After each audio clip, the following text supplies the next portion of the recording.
Hello folks, the wonderful JS Clerk asked me a few questions on writing and stuff, and here are my answers.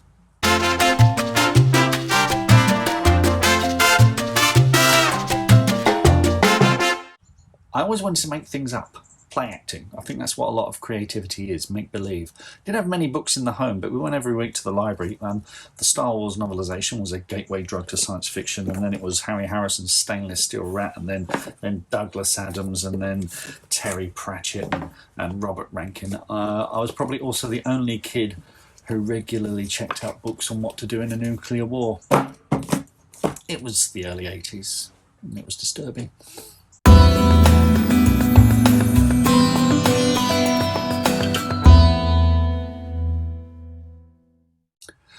I've had many agents. I currently have two, Ed Wilson for books, Matt Dench for scripts. My road into the industry was a temporary Christmas job at Waterstones in Dorking. That was when Tim Waterstone ran the company, insisted that everyone who worked there had a degree. I didn't. Shh, don't tell anyone.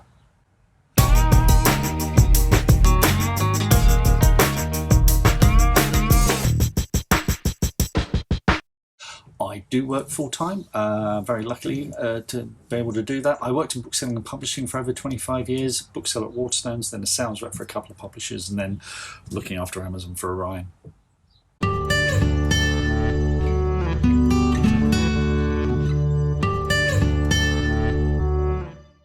Not sure I have one, so long as the voice feels honest and true and suits the story. I'm not someone who gets their knickers in a twist if they see something in first person, present tense, or second person. You open the door, you see a dragon.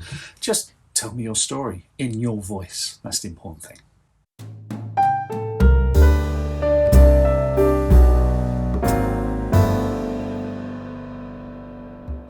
I like writing in a fairly close third person. I love the present tense dynamism of screenplays too, which is two very different ways of telling a story. I did write a children's book, still unpublished, in third person, and then completely rewrote it all in first person, which was fun. Still hasn't been published though.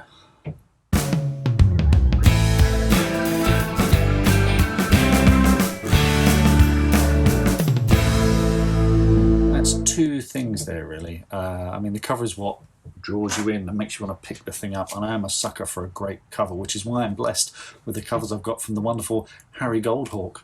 The author's writing style will ultimately be what you judge a story by, I guess. I mean, I don't like to get too judgy, as long as it's written truthfully and you don't bore the reader. I think it's healthy for an author to live in fear of boring the reader.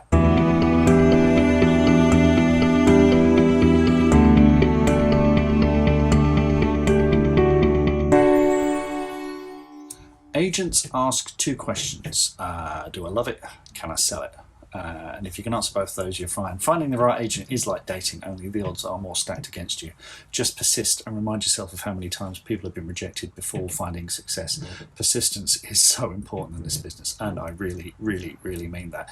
In my case, we're talking decades of persistence. You really have to want this.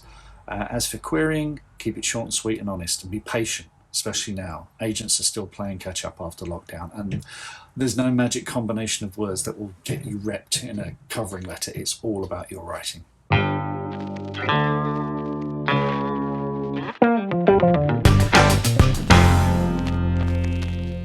And when is it ready? It's ready when you feel you could give it to anyone to read, your worst enemy. Truthfully, that day may never come, so don't go chasing perfection because it doesn't exist.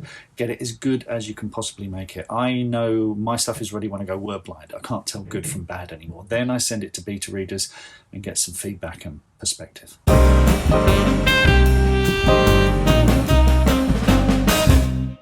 The bestseller experiment came about. I'd written a movie called Robot Overlords, and I did the Thai novelisation as well. And a guy I knew, we didn't go to school, but we went to schools in the same area, had lots of mutual friends. A guy called Mark DeVoe got in touch.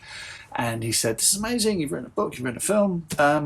He said he'd always tried to write a novel, but never got beyond 20,000 words. And we got talking, one thing led to another. We both have very similar interests, both like podcasts. So we challenged ourselves to co-write a novel and get it self-published and top some Amazon charts within 12 months. But the important thing was that we asked our listeners to beat us to it. We said to people, if you've got a half-written book in a drawer, or you've got something that's been sitting in your trunk for years, get it out, dust it off, polish it. Listen to the guests that we have on the podcast, and we've had people like Sarah Pinborough, Joe Hill, Joanne Harris, major best-selling authors like Michael Connolly, Ian Rankin, giving fantastic writing advice, and beat us to it. And the great thing is, loads of them did. I can show you, actually. I'll show you now. Hang on.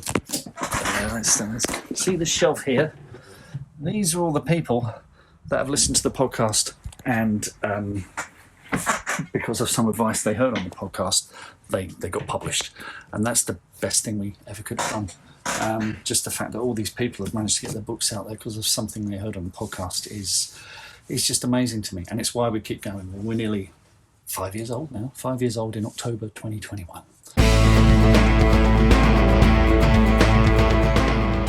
For interviews, I usually have 5 or so bullet points, which is good for 20 minutes. We have a really good idea now of what our listeners want. So they're like writing habits, writing tips, that sort of thing. I try not to get too hung up on sticking to the list. It's important to listen.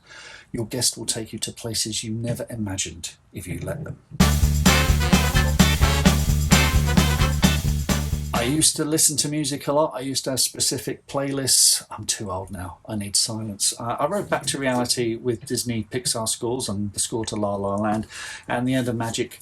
I wrote mostly with Jeremy Soule's score for Skyrim, which was handy. Robot Overlords, I wrote largely to Daft Punk's Tron soundtrack. And when I hear those now, they make me think of those books, which is a lovely thing.